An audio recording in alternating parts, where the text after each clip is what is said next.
सदगुरु कहते हैं कि दुनिया खत्म होने वाली है क्योंकि दुनिया की सबसे इंपॉर्टेंट चीज मर रही है और वो है सॉइल। क्या बकवास है, सॉइल कैसे मर सकती है? सॉइल जिंदा थोड़ी है। बेशक सॉइल जिंदा होती है क्योंकि बस एक मुट्ठी सॉइल में 8 से 10 बिलियन जीव होते हैं। ये एक फैक्ट है। यानी पूरी दुनिया के ह्यूमन पॉपुलेशन से ज्यादा जीवन सिर्फ एक मुट्ठी सॉइल में, और इसी जीवन की वजह से हम गेहूं, चावल, फल, सब्जी सब उगाते हैं। और यही जीवन, यही माइक्रो ऑर्गेनिजम्स अब खत्म हो रहे हैं। लेकिन क्यों? यही जानने के लिए हमने सदगुरु से बात की। उनसे पूछा कि सेव सॉइल से हमें क्या फर्क पड़ता है। Every responsible scientist is pointing out the UN agencies have clearly stated we have only 60 to 80 harvests left in the planet. That means somewhere between 45 to 50 or 55 years.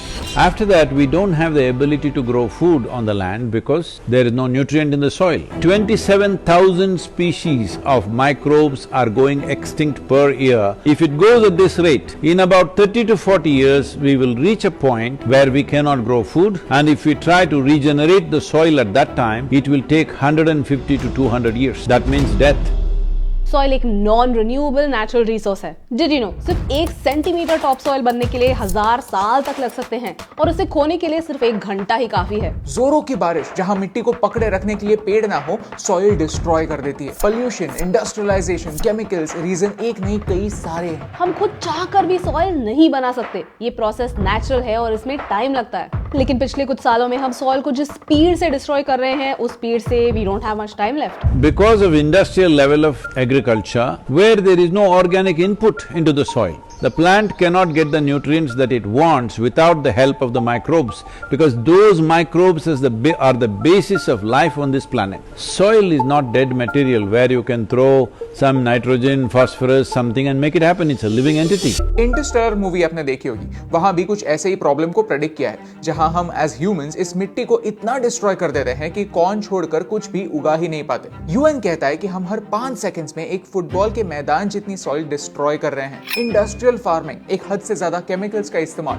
Pollution, one by one हम उसी चीज को मार रहे हैं जो हमें जीने का मौका देती है। पहले के जमाने में हम क्रॉप रोटेशन करते थे, जिससे सॉइल को रिकवर होने का मौका मिलता था, क्योंकि किसान स्मार्टली अपने क्रॉप सिलेक्ट करते थे। ऐसी क्रॉप्स की जोड़ी बनाते थे जो सेम न्यूट्रिएंट्स यूज ना करते हो, so that the soil doesn't get depleted at the same time, ताकि सॉइल को भी एक ब्रेक मिले, न्यूट्रिएंट्स रिप्लेनिश होने का मौका मिले। लेकिन अब मोनोक्रॉपिंग होती है और प्रॉफिट्स बढ़ाने के लिए सॉइल की बलि चढ़ती है। 2050 तक दुनिया का पॉपुलेशन 9 बिलियन तक पहुंचने वाला है। हमें आज से 1.5 गुना ज्यादा खाना लगने वाला है, लेकिन हमारे सॉइल की फर्टिलिटी कम हो रही। आने वाले बस 25 सालों में दुनिया में 30% कम खाना होने वाला है, यानी हर 10 में से 3 लोगों को भूखा सोना पड़ेगा, और इसीलिए हमें सॉइल को बचाने की जरूरत है। But today if we attempt this now if we take the necessary action by enshrining soil regeneration and ecological regeneration as a part of our national policies across the world, in 10 to 15 or maximum 20 years time,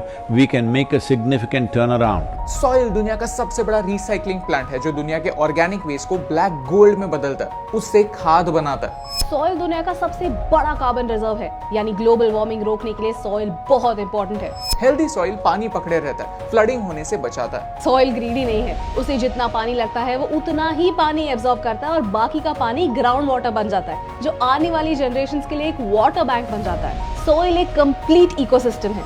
So I am 65 years of age and now I am riding 30,000 kilometers from London to Kaveri Basin. You know, 30,000 kilometers is not a joyride, but I am doing this because I want people to understand it's that urgent. लेकिन उससे क्या फर्क पड़ता है? इस सफर में सदगुरु दुनिया के उन तमाम इम्पोर्टेंट लीडर से मिलेंगे और उन्हें सॉइल का इम्पोर्टेंस समझाएंगे ताकि पॉलिसी लेवल पर चेंजेस आ सकें। People are saying, oh, why should you do this? I'm saying, why would you not do it? I'm asking. तो सदगुरु आपसे क्या चाहता है कि आप सॉइल के बारे में बात करें। #SaveSoil के साथ सॉइल के बारे में एक फैक्ट शेयर करें। From March 21st for 100 days, everybody should talk about soil for 100 days.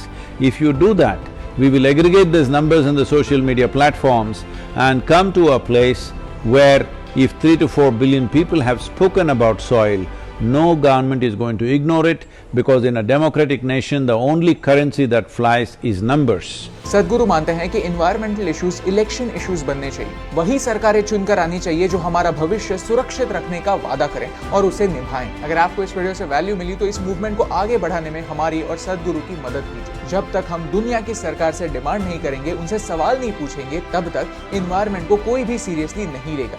और यही इंपॉर्टेंट बात आप तक पहुंचाने से मुझे फर्क पड़ता है।